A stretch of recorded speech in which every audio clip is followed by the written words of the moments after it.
Okay, here we go. Alright, got a little bit of a different setup for the camera today. Hopefully this is a little bit more ergonomic for me. I'm hoping. I got some space for my my little drink on the side. Just a tea today. Okay, I need to add some water to my wet palette to make it wet again. Just dry it out a little bit. Won't need much. It's just getting it on there without getting it wet itself on the surface of the actual on the actual paper. You want to keep the paper dry, well, as dry as possible, so that the moisture stays underneath. It should be okay. Just keep it going. Yeah, be good. Alright, we're going to continue with this guy here. First things first. So with his gun here, I haven't done it perfectly, and that's okay for the time being, because I'm going to put a coat of basically like a sepia wash over it before we recoat it with some more white ivories. So now I do have a sepia wash by Vallejo, but whenever you put it on thickly, it turns a weird color, so I don't really like it that much. So we're going to use Agrax Earthshade. I've got a little bit of this left, so we can use this. Now when you're going to be doing washes with these thin paints, excuse me, oh, excuse me, you're going to be doing washes with these thin paints. Oh.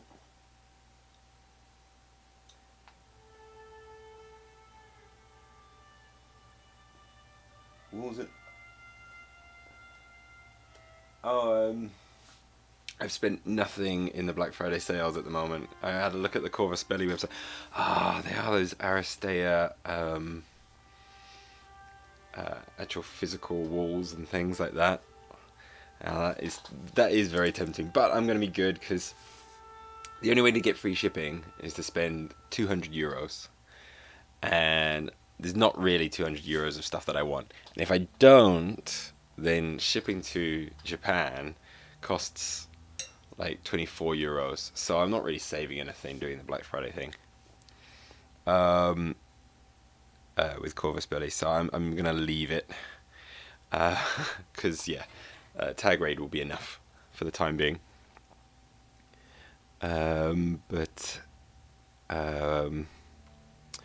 was looking at some skins for Aristea, going, oh, I could get that, I could get this, but I couldn't find enough to really warrant getting to the 200 euro mark, and by then as well, one of the dangers is as well, I've ordered stuff from Corvus Belli's website, and I get hit by customs tax over here, so it kind of knocks out that free shipping good feeling fairly quickly. So I'm going to leave the Black Friday sales for now. I've got plenty to be getting on with and plenty to paint, so there's no need for anything right now, so I'm going to avoid that.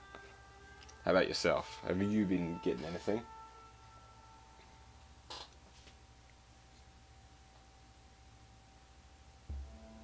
Right, well, what I'm going to be doing here with this fella now is, I'm going to just make sure we just give this a good, generous coating of the Agrax Earthshade,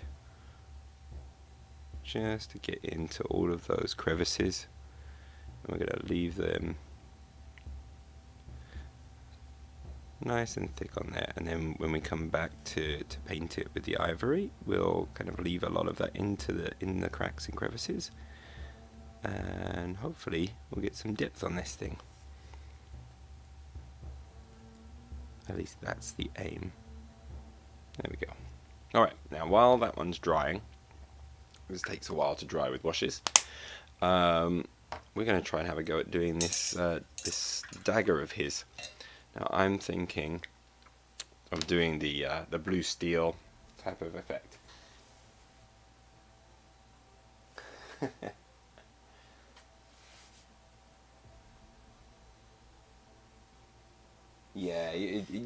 got plenty. You got plenty there. You got plenty to keep you busy. I think you'll be all right, to be honest. I've got all my Defiance to paint, and I want to make sure everything is painted before I get tag raid next year. So I'm going to try and get through all my Infinity Defiance stuff while also trying to edit some videos and things. I've been doing more of these live shows and things. I'm not sure if it actually helps my channel, but I'm enjoying doing them. So my channel is for me, for my enjoyment. I'm actually losing subscribers doing this, I think, but that's fine. I will be getting back onto working on the Aristea battle reports, but it just takes a long time and it kills my painting. So I want to get some painting done.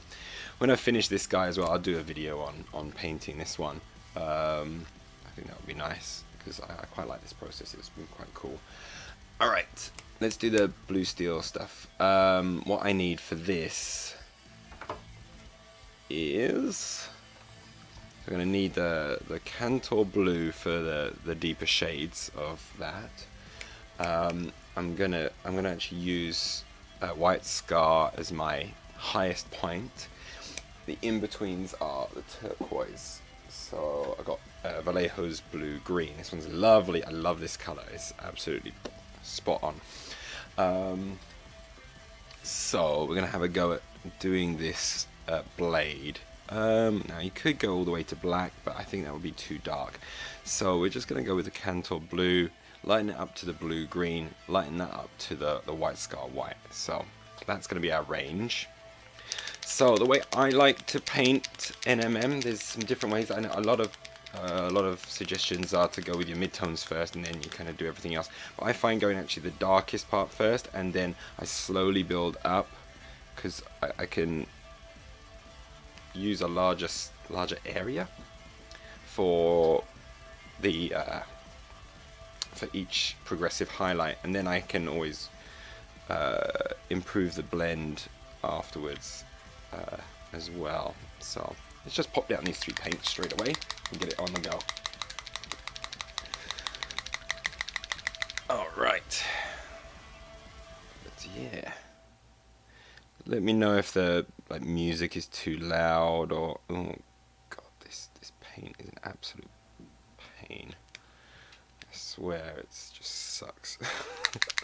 I should perhaps use my other Vallejo whites, but my Vallejo whites are more in the yellow tinted side, and I want the coolness of this. I don't think it will really affect it too much either way, but if I can get some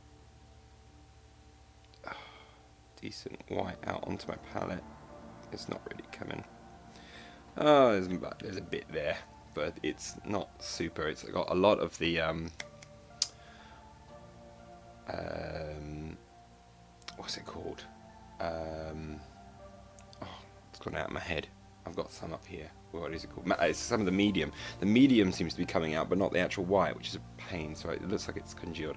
The White Scar is a lot of people say it's a piece of crap. So that might be the reason why it's not working for me, because it's just not a great paint.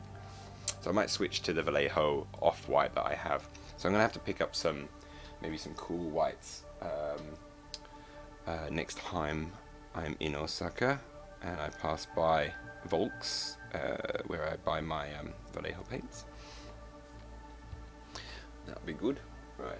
See this okay? Good. If at any time you can't see what I'm painting, just let me know. Sometimes it's hard to monitor exactly where my camera is pointed. I've tried to bring it a little bit closer to the table and zoom in a little bit so that you can actually see a little bit more of the detail of what I'm doing. And as I've started, I just remembered I've got to record.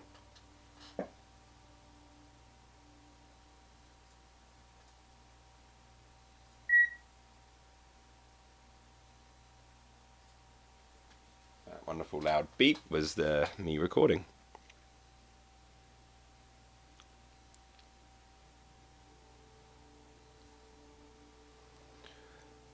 Yeah, I'm surprised I've managed to hold off on doing any kind of Black Friday sales. I do check into the Weird store as well. for their Black Friday stuff, because they have like those exclusive minis and things like that. And I'm always tempted, but again, I'm going to hold off on them. Maybe 1 year. I really like the look of the alternative Molly crew, which is all pirates, undead pirates. So you got like the skeleton pirates, and you have Molly herself, who's the captain, and the nanny is like this strange, almost like I think it's like she's like a swashbuckling lady carrying a severed head, and that's Philip and the nanny. It seems like a really cool version.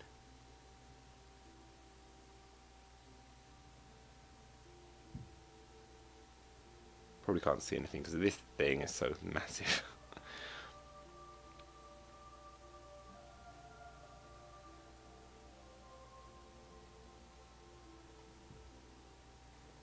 Yeah.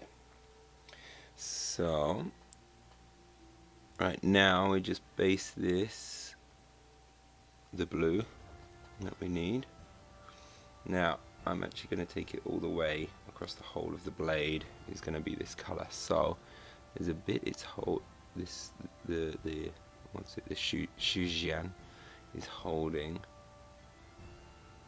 Again, no idea if I'm actually pronouncing that correctly.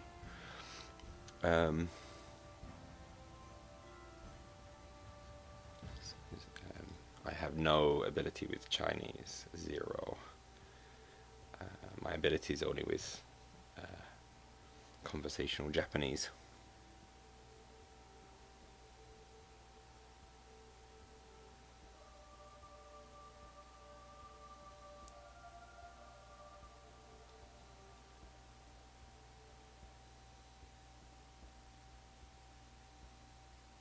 Okay.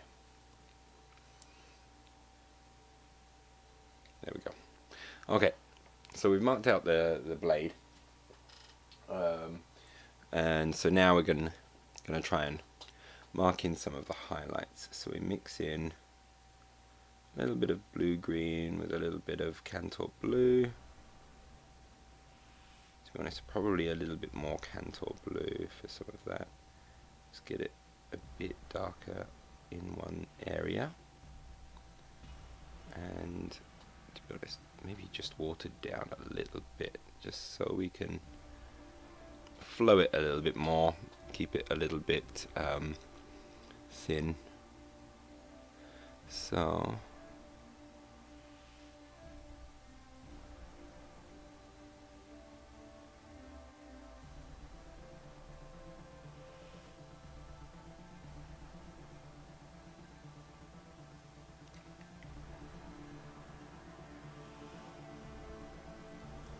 follow that along there,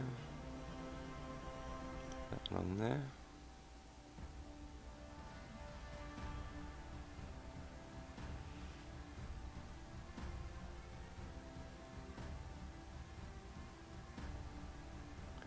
And I'm not really thinking too much about my placement at the moment. I'm just placing it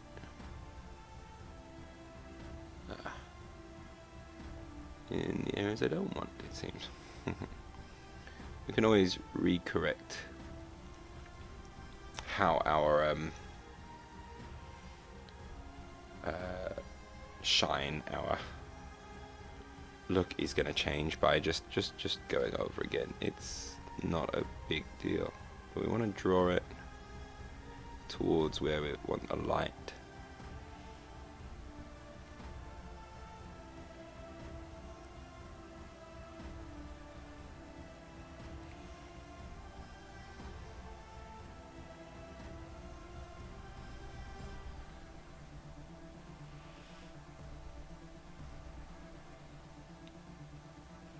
Top bridge needs a bit.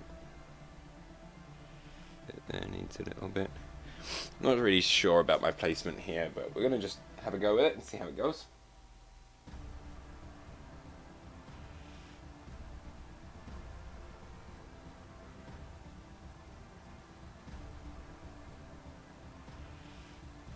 Oh, I don't know anything about the relic knights. Again, I kind of stick to just what I've got at the moment. I can't really go into other systems or anything. I can't even play these games that I want to play.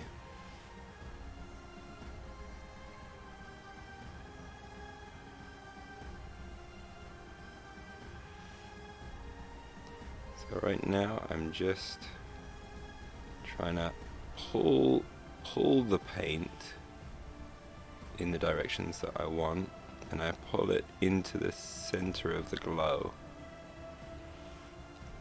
That's the idea, but I think I'm, again, not doing a great job of it, if I'm to be honest. It's hard to tell until you finish. Oftentimes, doing these NMM jobs, the beginning of it looks bad, but then as you start to get through it all, it gets better. So we'll just keep going with it until I feel happy with it. I'm wondering if I should move my camera over just slightly.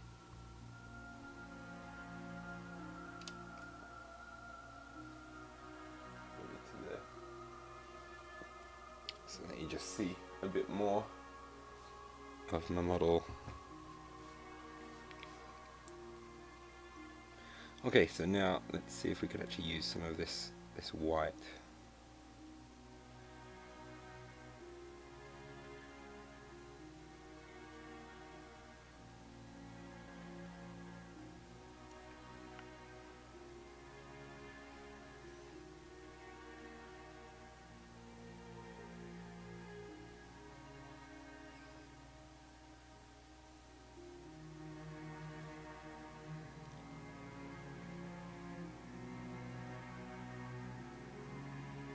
Hit all the edges of the knife.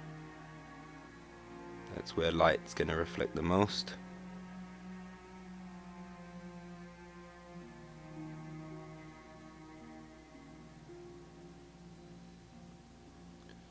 Now the highlighting areas are much smaller.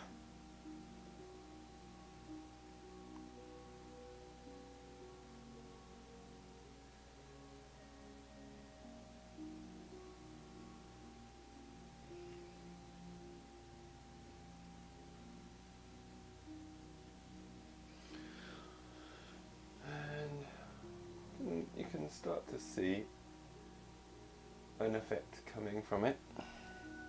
It's not my best NMM, but it's a go.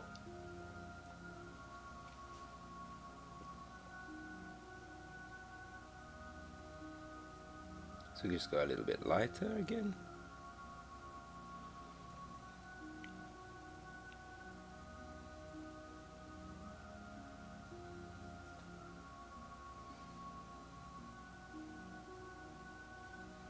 I haven't even done the underside as well.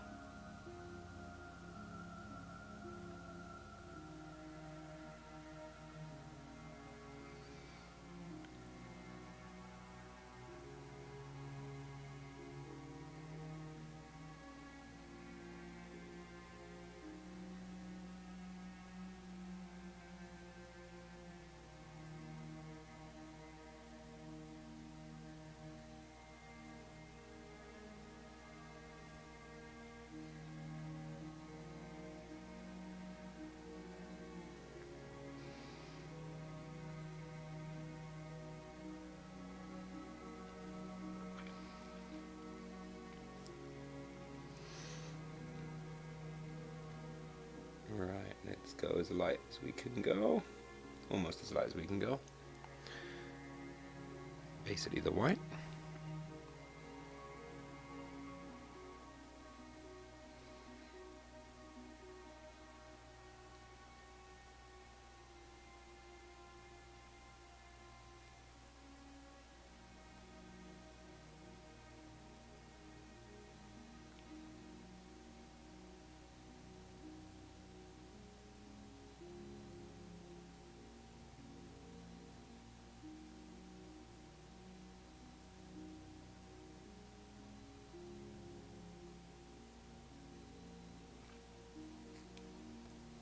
Now, is that okay?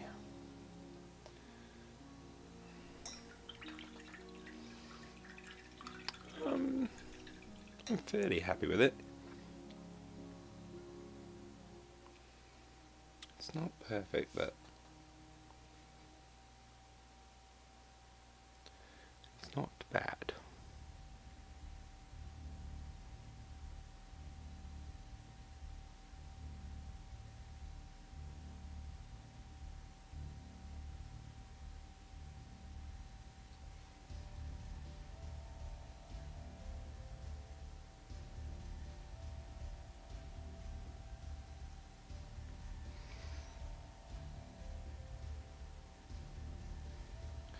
Just this little bit here. If we just get a little bit on there, just to show there's a little bit of a sheen as well of the handle part.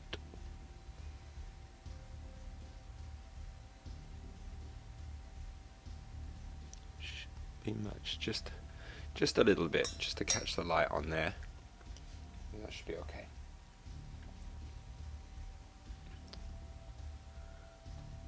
So let's get a little bit of the white there. Mix that one in.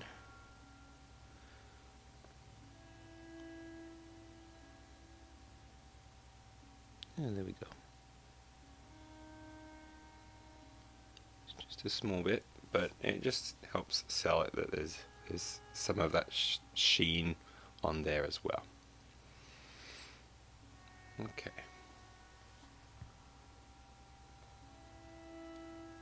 Yeah, it's okay. As an MM, he's alright. I've got to do the underside as well. You're not going to be able to see it very well, I'm afraid, as I do this, because this thing is just huge. And also, generally, when you're looking at the model, you're not going to be seeing much of this, so it doesn't have to be so perfect.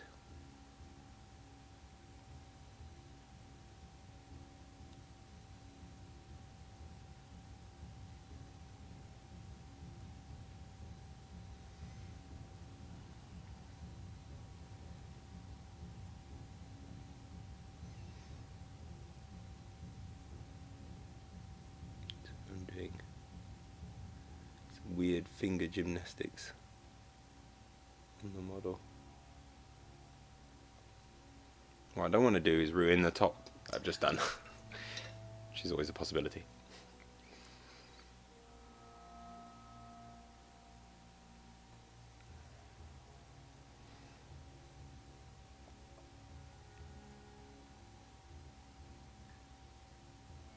You just get a rough go of it on the bottom side. This is the bit that no one's really going to look at.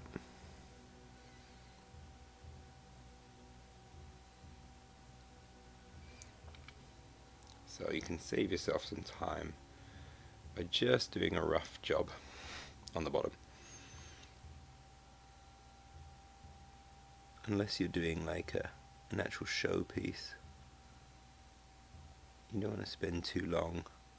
I tend to spend too long on bits that people aren't ever going to see. It's kind of nice for yourself because you're like, you know it's there. But right now this is just a pain to paint that bit. So I'm just going to leave that there. It's just a rough marking of what it's going to look like underneath.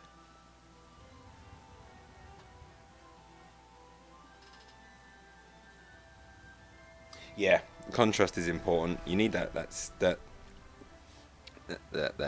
sudden separation of light in places, and I find just placing the light fairly randomly with varying amounts of volume is also something that helps sell it. If it's too even in terms of its like the spread of light, it doesn't look right. But if those spreads of light are all different widths and as long as they kind of depending on the shape of the metal and things, if they fall in certain ways. But where those reflections are and how big those reflections are, it should be kind of all different. Like, because an environment will have lighting from all kinds of different angles and of different intensities and things like that. So naturally it would create lots of these random reflections of light. So making sure that you're not too even with everything is very important as well. Giving variation. And so just doing some random sketches of volume help to sell it, I feel. But yeah. And MM's fun to do. I really like doing it because it doesn't actually, sometimes, you know, for small things like this, it doesn't take very long, but you can get a really cool effect fairly quickly if you're lucky. I think I was a bit lucky. Okay, this is probably now dried a little bit. So, how is my... it's a bit thick at the moment, but we'll just water that one down just a touch. There we go. And then we can start going over this gun. So the blade was a nice little stopgap between doing this. So now this will just highlight the guns areas, and we just want to keep some of that sepia in there in the cracks. So we're just going to carefully place this ivory back into the gun.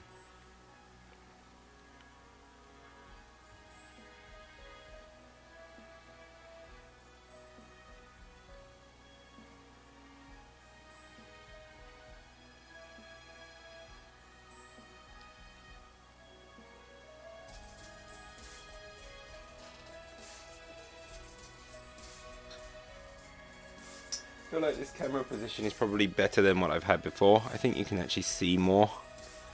So I'm always kind of playing around with my camera position. Sometimes I get a really good position and then I play around with it again and lose it, and I'm like, oh, I can't remember how I did it.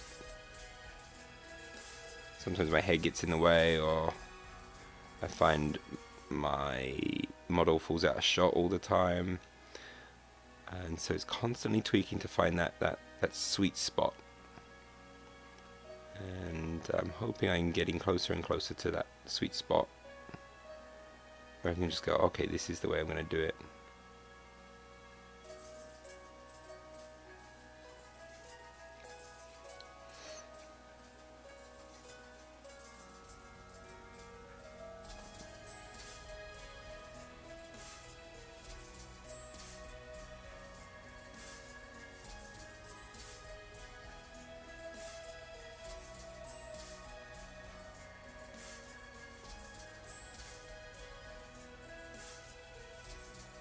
Try and add some extra little details of like maybe some lights and colors of buttons and things like that to the gun, just again to give it a bit of variation.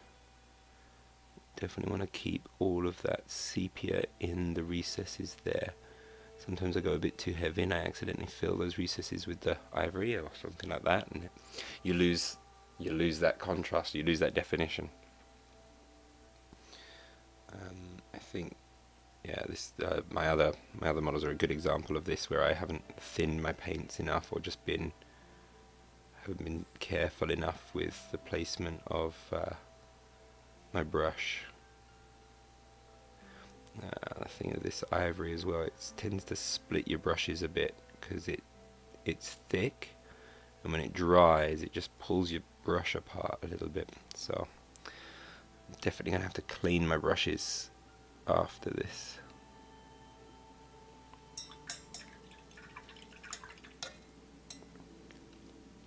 A lot of whites seem to be very dry in clumps quite a lot. So white is always a pain to paint with, just because it gets quite chalky, or its coverage is really poor. Finding a good white is hard. I find the ivories are quite good because their coverage is a bit stronger. Obviously with a little bit more yellow in the pigment. I'm not sure if it's the yellow that does it, maybe. But I generally find their coverage to be a lot better. However, they do still dry in these big clumps.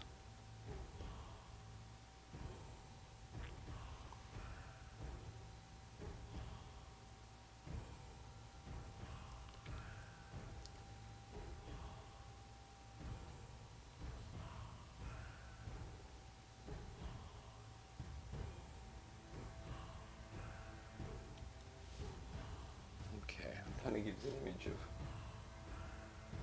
what the gun will be looking like.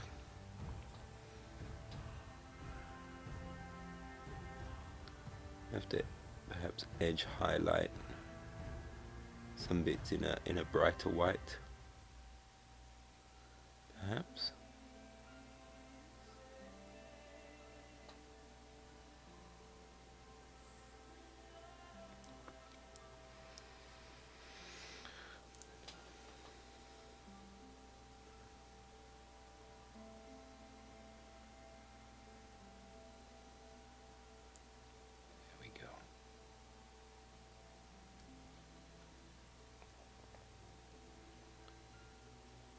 There we go, put it on quite thick there.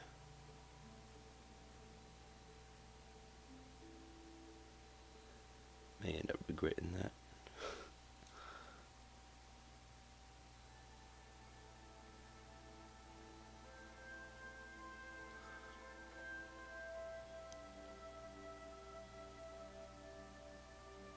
I had a look at the new Hero Quest. It looks very classic in its style, but yeah, I could see where you could see kind of like the Simon game style of models and things like that. But yeah, they got the kind of the classic old bloodthirster demon thing with his kind of old school pose and everything. Everything looks still old school, just updated slightly. But yeah, pretty cool.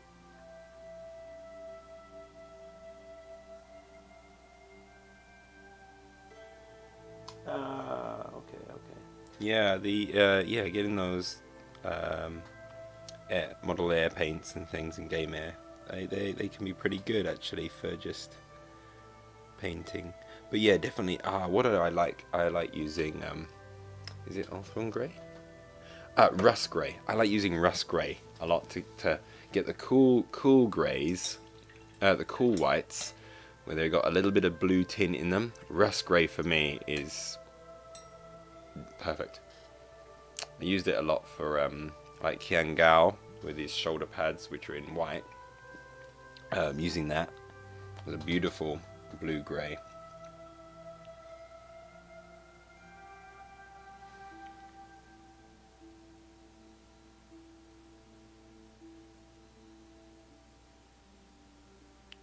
I want to try and find some Vallejo equivalents and use those.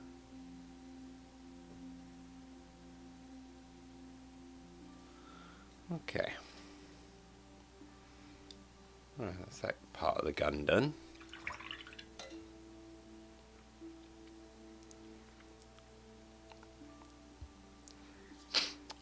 What do I want to do next? Do I want to continue working on the gun and get all of these other bits here with a slight bit of grey so they got a bit of tint to them? And then it might be nice to then remove him and have a go at the base, because then I could stick him down to the base and continue work with the base finished. I'm thinking that might be something I do, because I want to see the contrast. I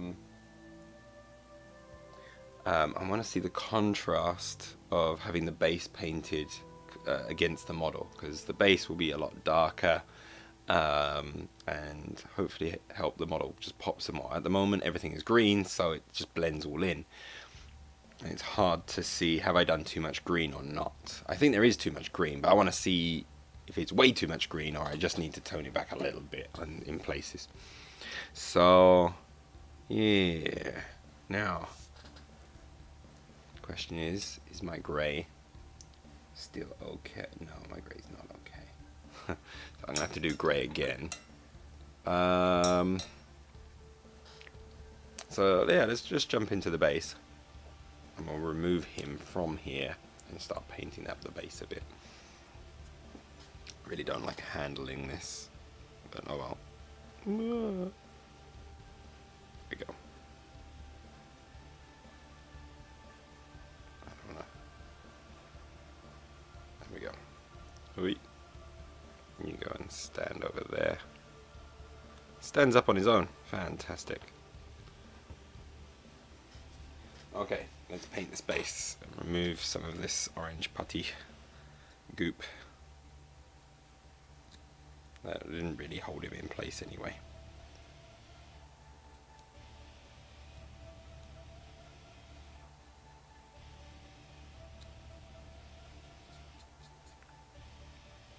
You know what, I might actually keep some of it on. Oh, I've left it on here for too long, it's all just gotten stuck.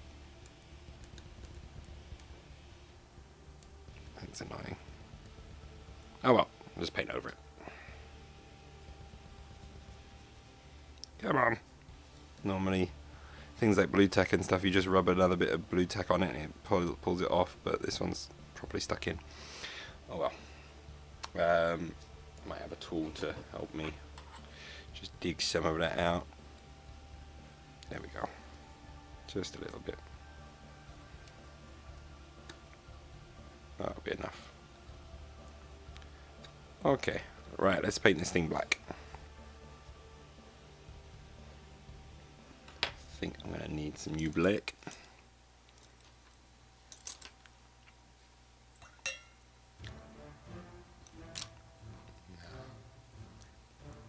just use you, old brush.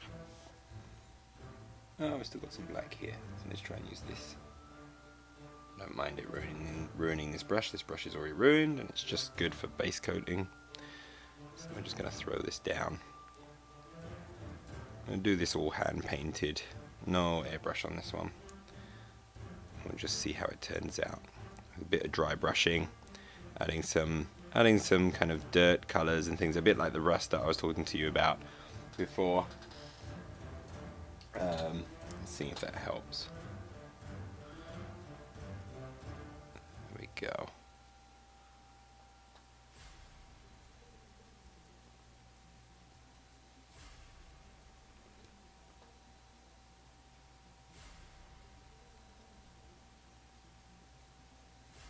There we go. Let's get that all over.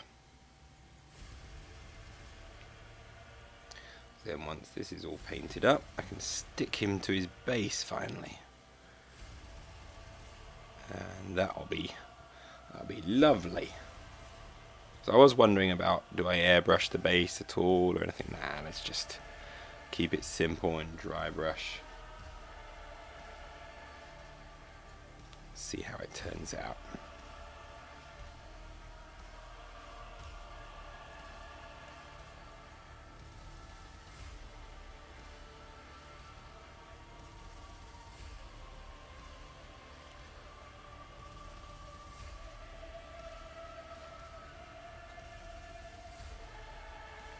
Get more black out of that, just enough to coat this.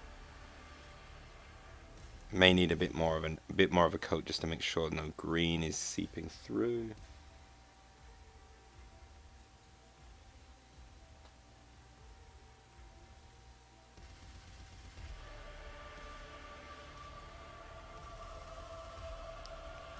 Yeah, there we go.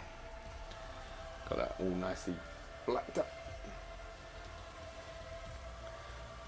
And then it's a case of just having some progressive greys to begin with. And then I'm going to put some blotches of brown here and there. Maybe add some yellow lines across it. Not sure yet, but we'll see. Okay. Just make sure that that dries first. Right, whilst that is doing that, let's go to our the kitty form of Sù-jiàn, and perhaps we can paint up the gun in the colours that it needs. So we've got the ivory on our wet palette.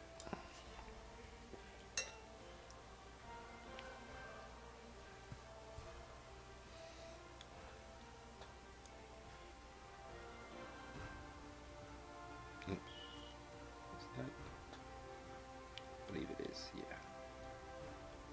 So I'll just get a bit of water in there, just thin it down a bit. So it just flows a little bit more. We're just gonna do the same job on this one. Just cover everything in the that we need to be ivory first. I'm wondering if actually I should have done the black areas of it first, actually, because they're generally deeper, but that's okay. We can always fix it.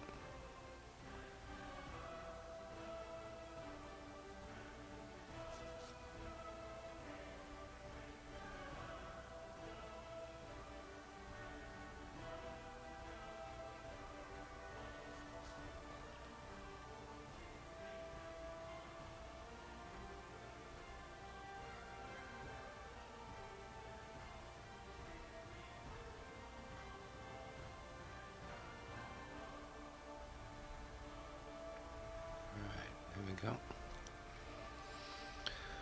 Oh, I'm getting closer to my holiday. I get some time off and hopefully edit some more videos, get some more uploaded. That would be nice. Get this bleeding Aristea report up. So I also really want to do some infinity, have a go at doing some infinity bat reps.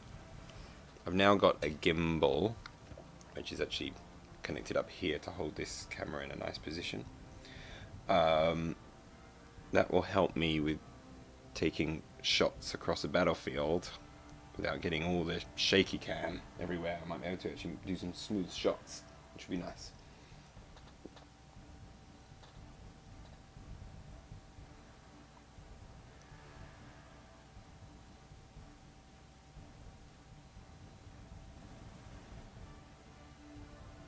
And even when I'm playing Aristea as well, just having something where I can just smoothly take some shots, because finding those still shots from my footage is sometimes really difficult because my hands are just shaking the camera so much. So anything that can help steady my aim is much appreciated.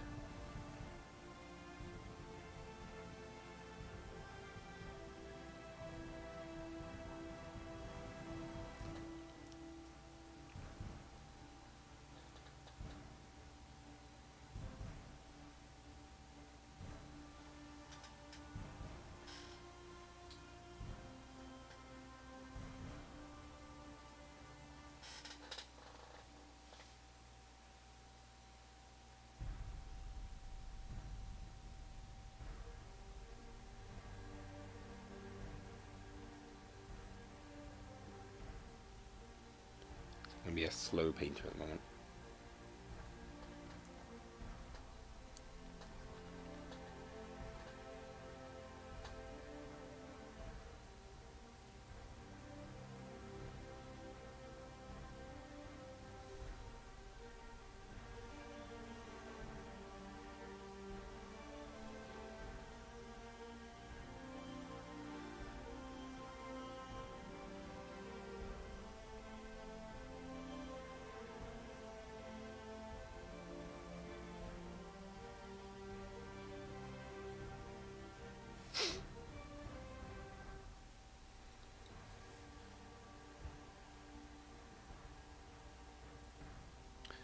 This one is actually another one I would like to get the base done quickly as well, because then I can stick this thing down and find it a bit easier to manage, because it keeps wobbling on his place.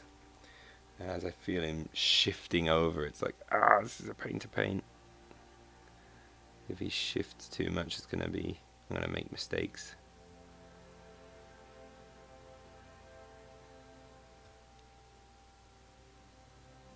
Yeah, so that I'm pushing him around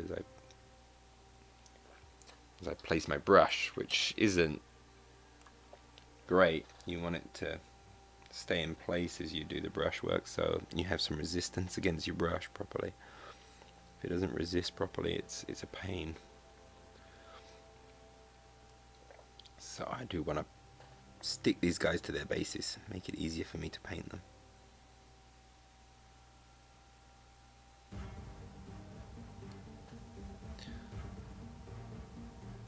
So maybe we should do that.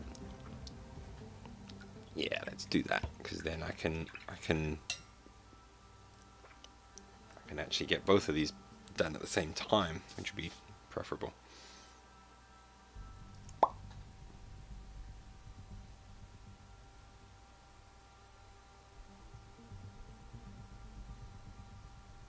I shouldn't use this putty. This is the worst kind of putty to use. It's going to stop me from actually sticking the bleeding model down. Not going to use this again. I think what I'll have to do is maybe get an old... I've got some old Warhammer bases and things from old school, old hammer. I can probably use them to create some holes for these to easily slot into, and I can kind of pin them to them for the time that I'm painting them. That will probably be better than trying to use this putty. It's the worst idea. I'm going to put you down before I wear off too much of your beautiful coat. And looking at it this angle, I've got a lot to paint, because I've haven't properly coated everything. There's still some areas that haven't been based properly.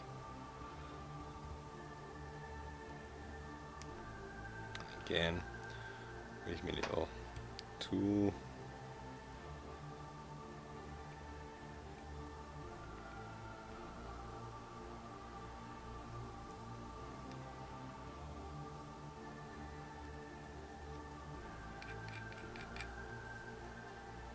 Right, that'll do. And then we'll paint it. Yeah, you can see in my brush on the bristles there's a lot of the paint building, so I think I'm going to clean this thing and try and get this clean so it's ready for use later. I don't want to lose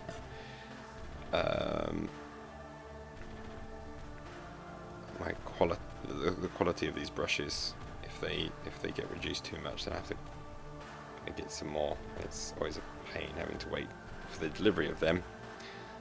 I tend to like to keep my brushes in fairly decent order.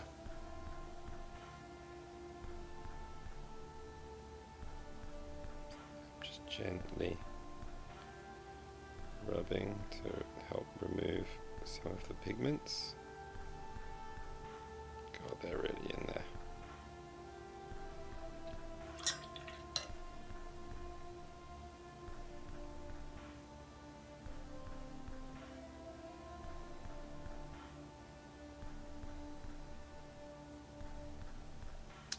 Well, once this is then clean, I can leave it to dry nicely. It should be all good.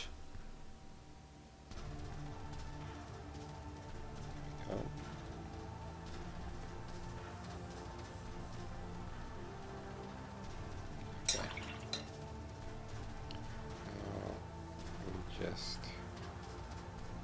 bring all of those together.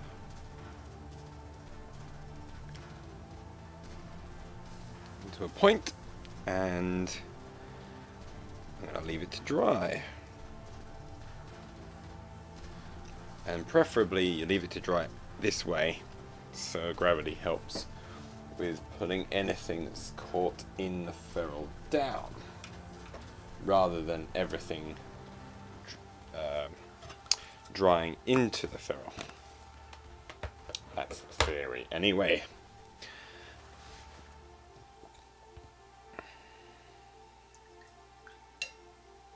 Right. Still got a bit of this black, so let's just spread this on first. It's fairly thin, so the green's going to be showing through, but we'll just do a few layers and we should be fine.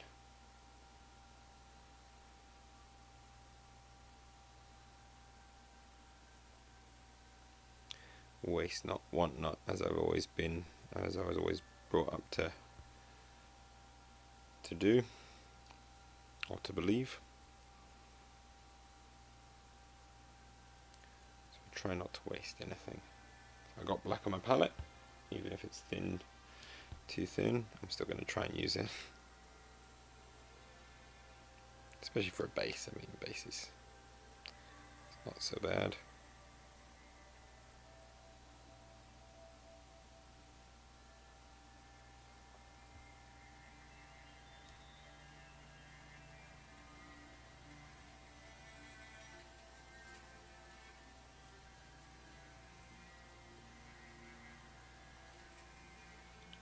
It is pretty thin, to be honest.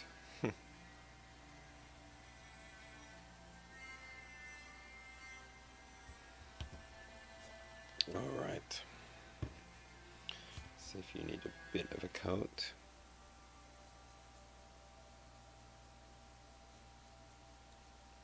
There we go. I'm a bit scatty with my painting. I'm like, oh, well, let me do this bit here, or let me do this bit here. I don't really go in with a plan. I'm just like, what do I feel like doing right now? I think if I actually had a plan, I might be a better painter. Or at least a more efficient, faster painter. Which would be sometimes nice to be. Oh.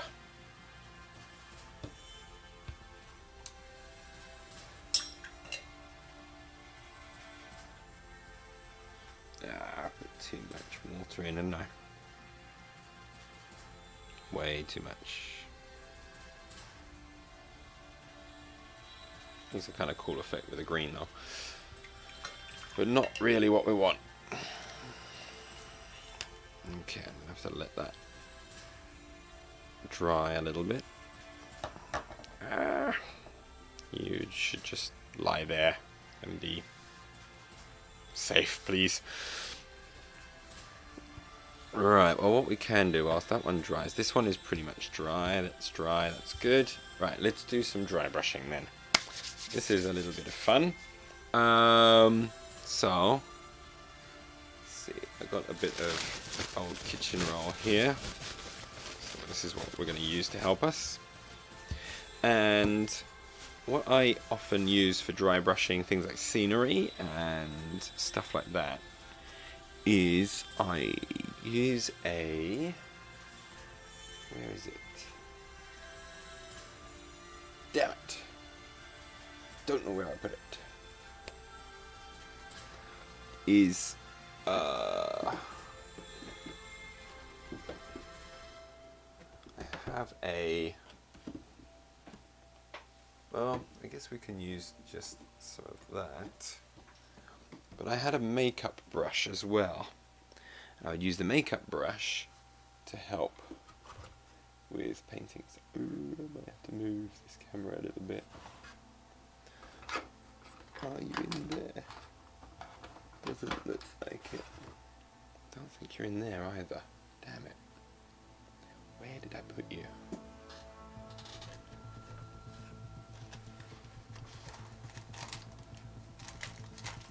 Not up there. Not in there. Although I do have some of these sponges. I wanted to try this actually out, as these kind of makeup sponges are supposed to be quite good for doing dry brushing as well. So I haven't actually used these before, so let's actually give this a go. This is going to be a little bit of an experiment. So let's start off with using a very dark grey so we don't make too much of an error. Here's me dark grey. There you are, dark blue grey. Let's give that one a go and see what happens when we dry brush. So I'm gonna just put a little double of this onto here. I don't put it on my wet palette because I don't want it to be watered down in any way. I want it to be dry. So let's just dabble that out until it's fairly soft there. and then we can just kind of dab it on like that. You can kind of see it getting on there. It's hitting a lot of the raised areas, which is pretty good. Yeah, these things do work out pretty well. So yeah, using just this makeup sponge, been able to just do a simple kind of dry brushing effect on the top there.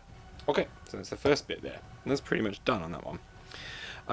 So let's go up a little bit lighter, and we'll do the cold grey.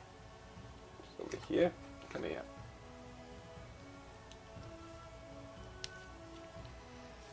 And we'll just pop in a little bit of cold grey there.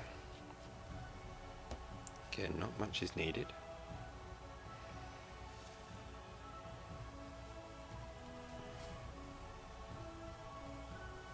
Just get that all not too... You want to make sure there's not too much on there so that when you apply it, it doesn't put too much on. But yeah, we can just double that one on, and then it just brings it up a bit lighter. There we go. Now I'm going to just be general with a lot of these, which is all good. There we go. We can even go a little bit lighter, I would say. So let's just get a little bit of our ivory that's already quite thick there, and mix it into that bit there. Let's see if we can't get some of that on there.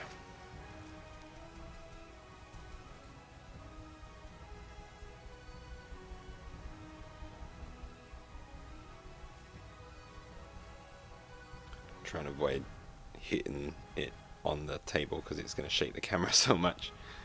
Hopefully you can kind of see that we're getting a bit of an effect there. It's kind of dry brushed on there a little bit. Let's see if we can get a little bit more on there.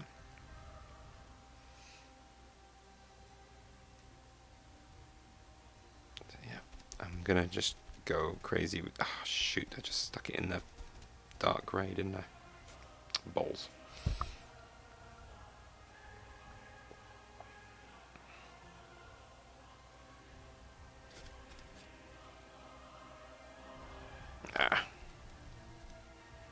Now I'm getting all sorts of colours on there. Damn it.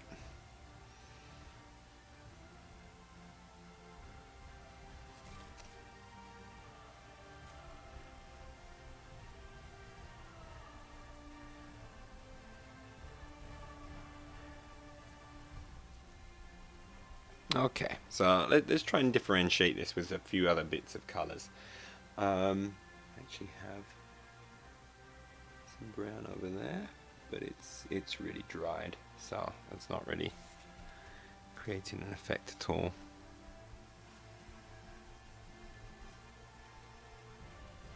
No, if anything, I've just kind of mucked it up a little bit. So yeah, let's get a little bit of dark brown first, and we'll get in some browns up to some kind of ochre colours. Let's see how they all look. We'll just try and make this base a few random bits here and there of different colours. So let's get some brown in there. Just make it look a little bit interesting.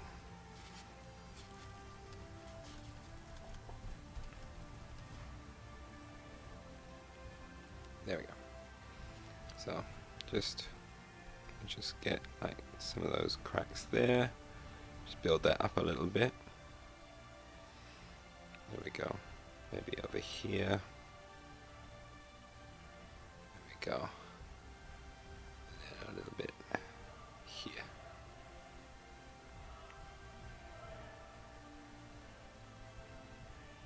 There we go. We start to build a little bit of a range of colours there. It'll start to take a bit more of an interesting turn. So it's kind of like those browns there. Let's raise it up a little notch. We want it kind of like an orangey brown, to be honest. So let's use a little bit of XV88. Oh gosh, I haven't used this for a while. It needs a good old shake. Oh Christ. Yeah.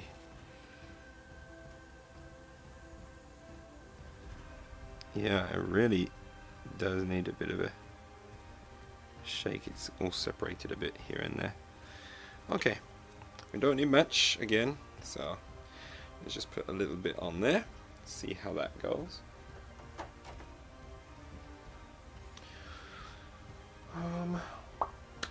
Right, let's get our sponge.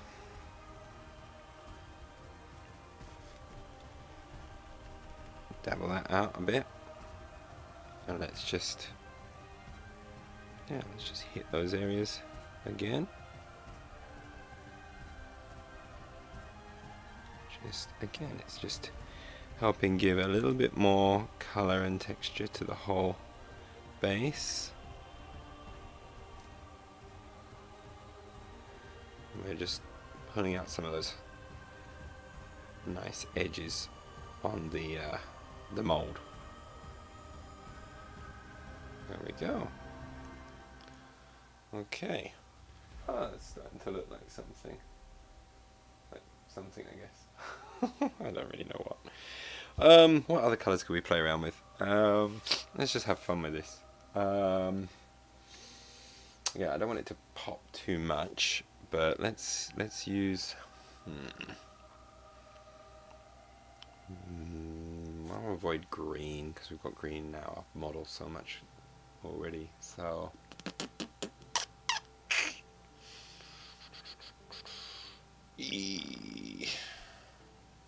I don't know. I'm not sure if I want to do too many other colours actually. Well, let's just have a look, see what he looks like standing on there.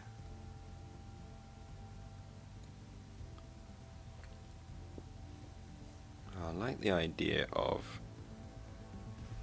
this piece kind of being surrounded by a bit of the brown and seeing how that looks.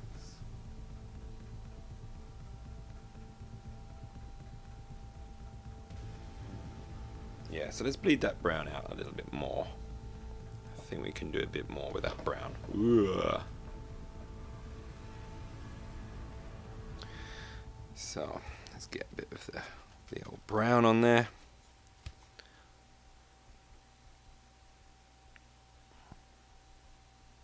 And let's just really pull it out a bit more. I'm just doing it off of camera though. It's stupid.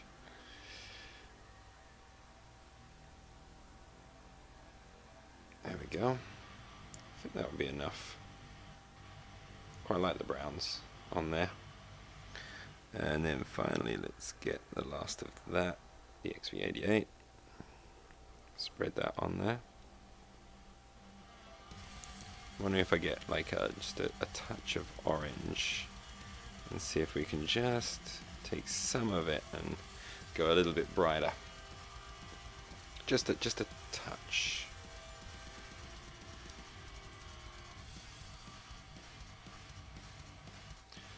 Yeah, keep the base fairly simple, but yeah. Okay, let's give the orange a little go. I like this kind of orange red. It's almost rusty coloured. I feel like sometimes you get stones that will do. Yeah. Basically, I've got these. Where are they? They're in here, I think. Yeah, I got these molds, these little matte molds that you can use. So these are this is the one that I've used. That gives me the texture that's on there when you press it in using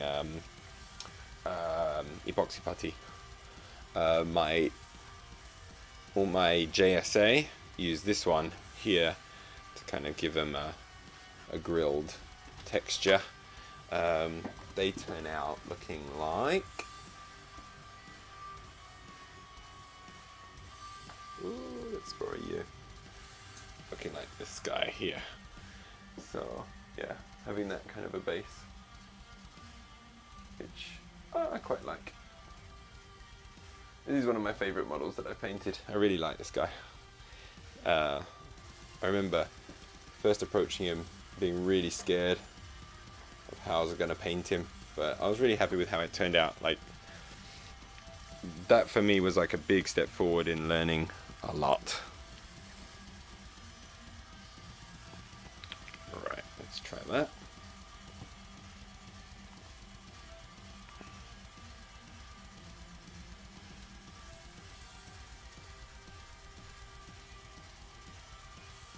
Okay.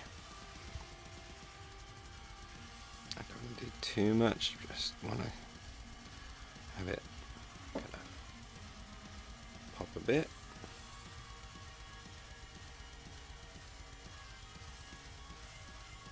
There we go.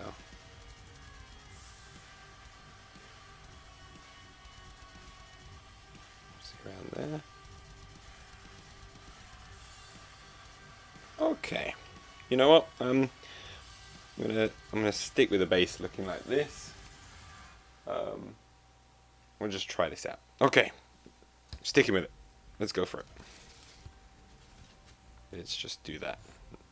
It goes with the rest of my Jing bases, but bases they basically just got gravel under them mostly.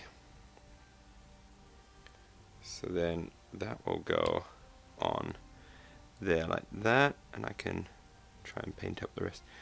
Now actually he should have a specific spot that everything kind of slots into, because I tried to mold it that way so it would press into place. I think I've lost the placement of that a little bit.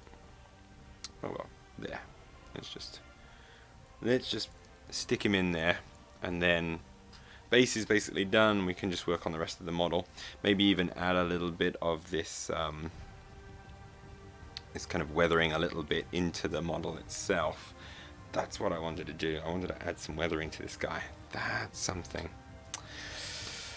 Ooh, that'll be a challenge in itself. I'm a bit worried about doing that and ruining my paint job. But to be brave, paint bravely, and we'll do that.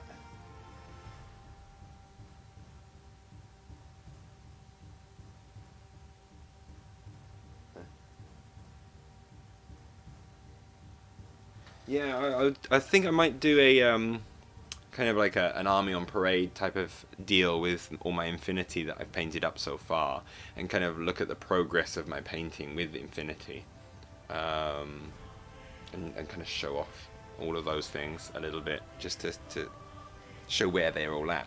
So I could do like a little. I've only got small armies, but just having a look at them and why I chose the colors that I did, and how they've evolved in terms of their paint schemes and things like that. Hak Islam is the most interesting one, because that's the one which I started with, and that's the one where I've constantly updated my color scheme for them, of like, oh, okay, no, I'm going to change up my paints a little bit, I'm going to do it this way, I'm going to do it that way, and eventually finding the way that I currently like doing Hak Islam. But again, like, all of them are constantly evolving paint schemes. I'm just going to move the camera a little bit again. I need to get to my glue, so I'm just going to stick him down, because I'm tired of him being all wibbly wobbly. I'm going to go with the base as it is. This gimbal's fun. Okay. I hope it'll come out. This is just cheap glue from a 100 yen store, so I'm hoping it will still come out okay. Oh, I don't like manhandling these things. Yay, it came out.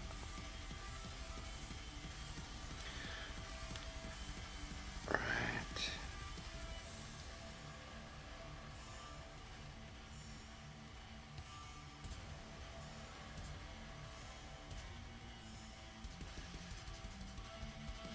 Right, once that's dried as well, then we can also paint the thing he's standing on, and we'll just try and blend that one into the base a little bit so it joins up. Then try and match the base a bit. We'll try and add a little bit of wear and tear on him, perhaps.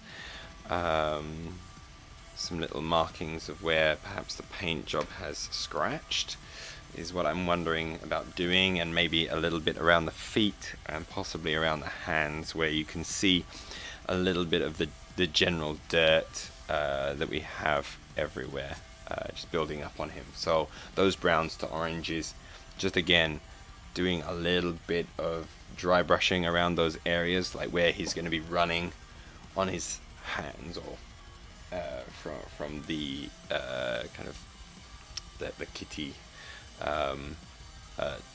transformation, and just kind of showing that's still present when he turns back into the humanoid form, around the hands, arms and legs and feet.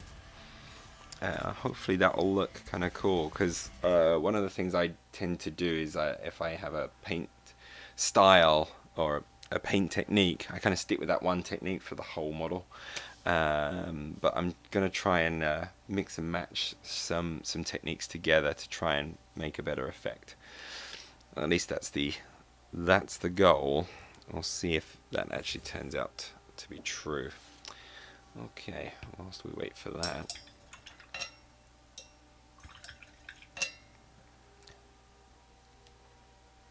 let's see if I still got some black here. If not, I'm going to put some black down and we just finish coating this one.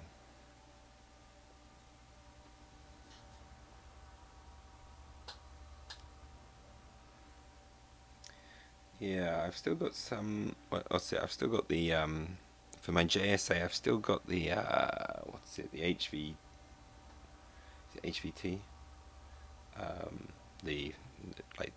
The civilian character to paint. I haven't painted her yet. And now I've also got Shinobu. Is it Shinobu Kitsune? To paint as well, which I'm excited. Oh, I've also got 4 Domaru, which I forgot about, which I got last year in the Black Friday sale. The Black Friday things. So I've got to paint them up as well sometimes. So that's something else. I've got a lot of models to paint. This is why I can't buy anything for Black Friday. I'm just going to be drowning in models and never paint them all. And so I got to finish what I got. And be able to use them. But yeah, that'll be something to do. Okay, that's basically, and it's black, right? You can still see a bit of the green through it. Gonna have to just give it a bit more of a coating. Let's get some black. You're up there.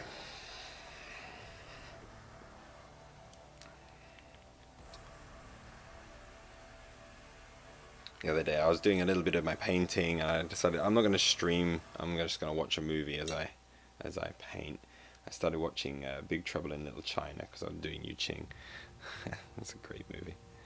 It's so much fun. It's ridiculous as well.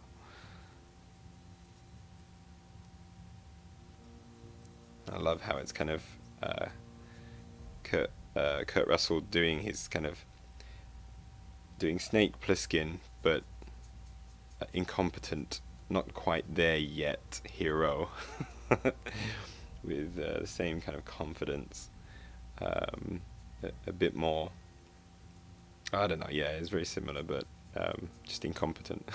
It's fun. Still manages to save the day. There we go. And obviously with that great John Carpenter music as well.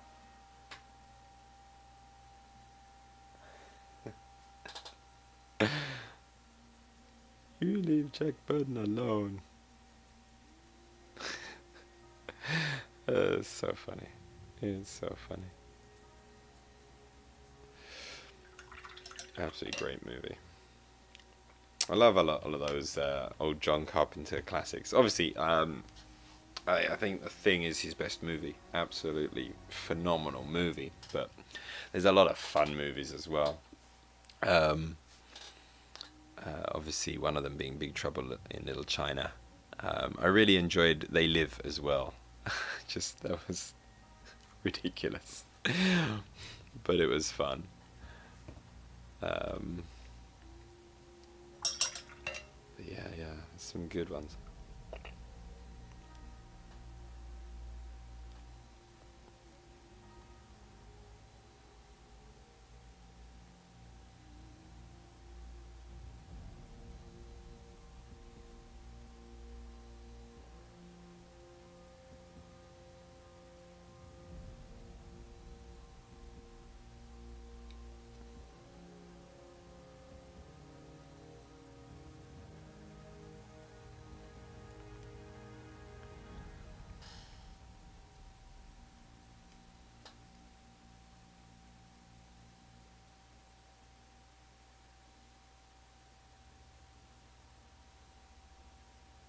Yeah.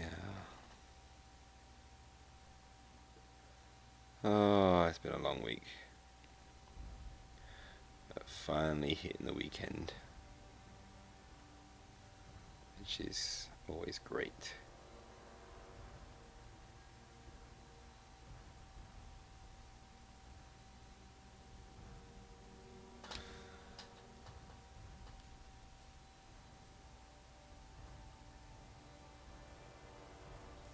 I'm going over my just recently painted base with black. Stupid. Just not being careful. I'm like, oh, I'll just slap this on. Oh, wait a minute. My base. Take care of the base. Oh, yeah. There we go.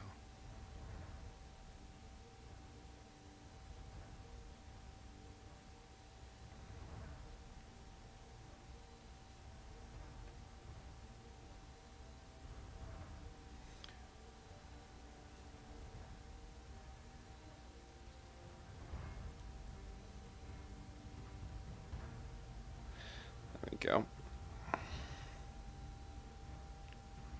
That bit's now base coated.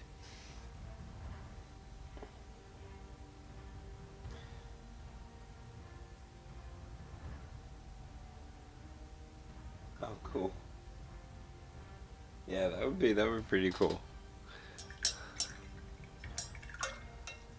So you got an Ikari company using Zanshi instead of Keisatsu. That'd be cool. The Zanshi have some pretty cool models. Yeah, they're pretty cool.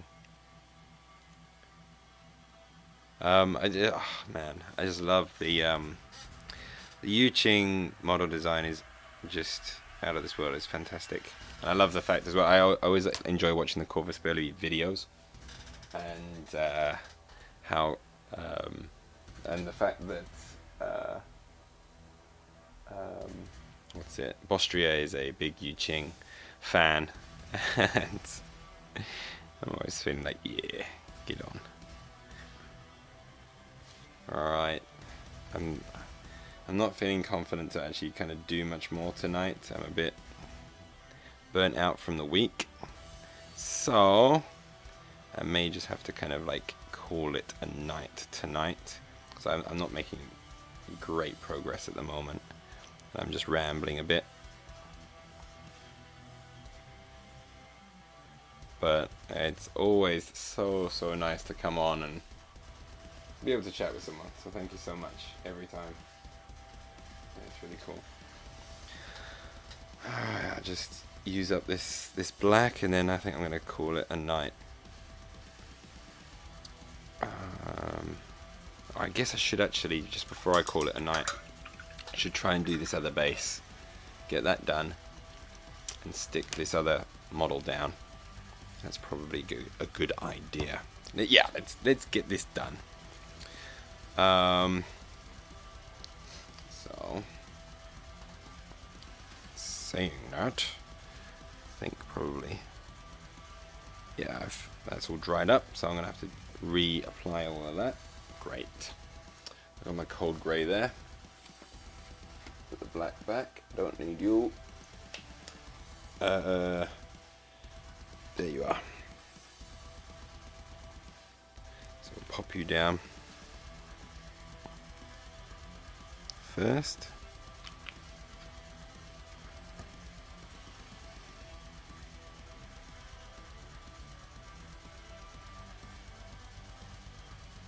one could be fairly thick. That's fine. It's the darkest grey, so that's no problem.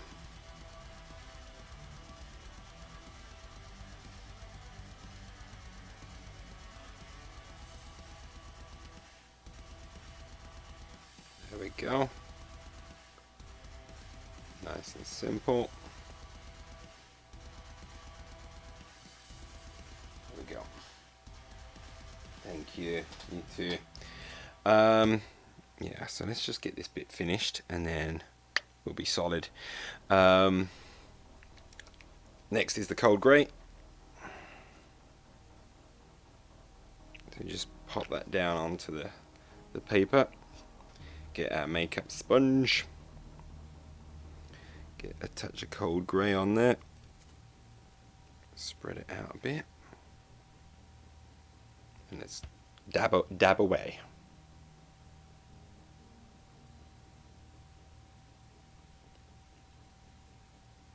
Yeah, I really like actually how these apply across the surface to kind of dry brush fairly easily. You avoid any streakiness by doing this dabbing. I think I'm doing it the way I'm supposed to do it. I don't know. It's the first time I've done this, so.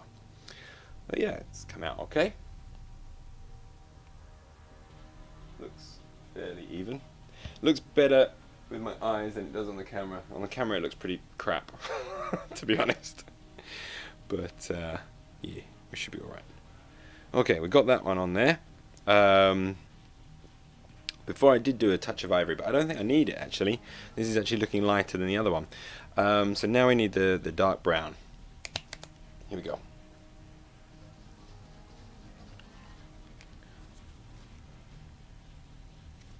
Go.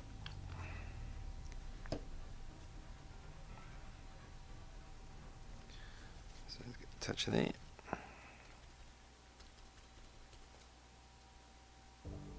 I'll just do this in some random spots, just almost as if it's concentrated in a certain area or spreading in a certain area.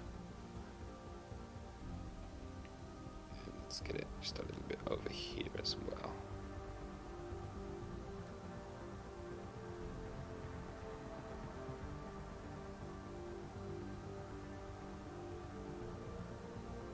There we go. Alright, I need the XV88.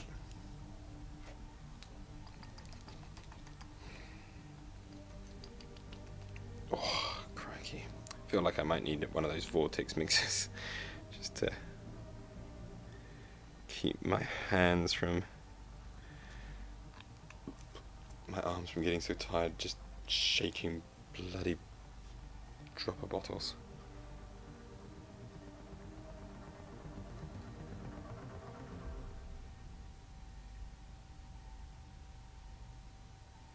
I've heard those vortex mixers can also cause harm to your own muscles in your arms when you're using it, or your fingers anyway, because it shakes them so much at such a speed.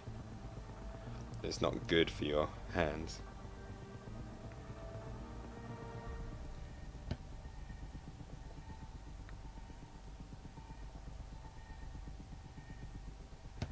Alright, now I've got still some orange on here, so let's just go ahead and use the orange, because it should be fairly dry as well already, so it's been out for a bit. This is going to be too much. Let's find out. Just do it slowly. Oh no, it's okay. It's just highlighting nicely in the center there. That's good. Let's get a little bit of those edges. And then I think this one is about done. And we've got another base in the same sort of theme. There's the basic one there. Okay, let's stick him down, and then we're rocking. We can actually paint a little bit more comfortably, I feel, with these guys actually stuck down.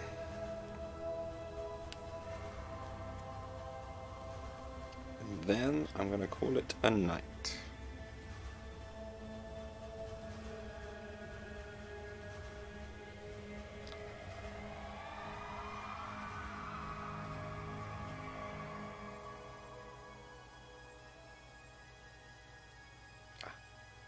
This is the way it's supposed to go, 'cause that's where the line is.